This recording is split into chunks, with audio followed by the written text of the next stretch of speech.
नमस्कार, जयसिंगपूर नगरी न्यूज मध्ये आपलं सहर्ष स्वागत। पाहूया आजच्या दिवसभरातील काही ठळक घडामोडी। अनिल मगदूम सीसीटीव्हीसाठी स्वतंत्र अनुदान मिळावं, रावसाहेब पाटील अध्यक्ष सांगली जिल्हा शिक्षण संस्था संघ सांगली यांचं प्रतिपादन। 21 ऑगस्ट 2024 रोजीच्या परिपत्रकानुसार प्रत्येक शाळेत सीसीटीव्ही कॅमेरे बसवणं बंधनकारक केलं आहे। मागील काही दिवसांपासून शाळांमध्ये विद्यार्थिनींच्या सोबत अनुचित प्रकार घडल्याचं समोर आलंय। संबंधित शाळांमध्ये विकृत मानसिकतेच्या कर्मचाऱ्यांनी मुलींची छेडछाड करून त्यांच्यावर अतिप्रसंग करण्याचा प्रयत्न केलेला आहे। या सर्व गोष्टी शैक्षणिक विभागाला काळीमा फासणाऱ्या आहेत। प्रत्येक शाळेत सीसीटीव्ही कॅमेरे बसवल्यास अशा गैरप्रकारांना व वाईट कृत्यांना आळा बसेल अशी अपेक्षा ठेवून सरकारनं हा निर्णय घेतलेला आहे।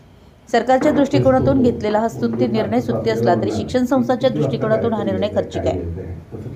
ज्या शैक्षणिक संस्थांची आर्थिक परिस्थिती चांगली आहे अशा संस्थांनी शाळांच्या परिसरात सीसीटीव्ही कॅमेरे बसवून अनधिकृत व्यक्तींच्या प्रवेशाला पायबंद घातलेला आहे।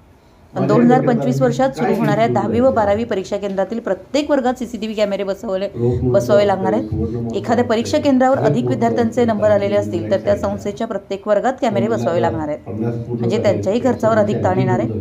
ज्या शिक्षण संस्था टप्पा अनुदानित आहेत किंवा ज्यांची कनिष्ठ महाविद्यालये टप्पा अनुदानित यादीत आहेत अशा संस्थांना हा खर्च करणं अवघड झालेलं आहे।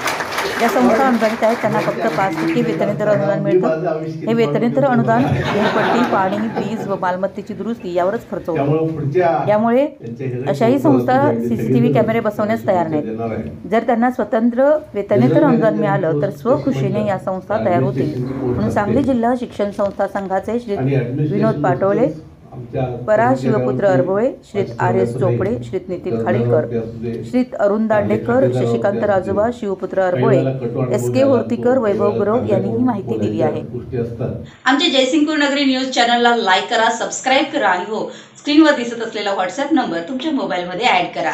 पाहत रहा जयसिंगपूर नगरी न्यूज चॅनल।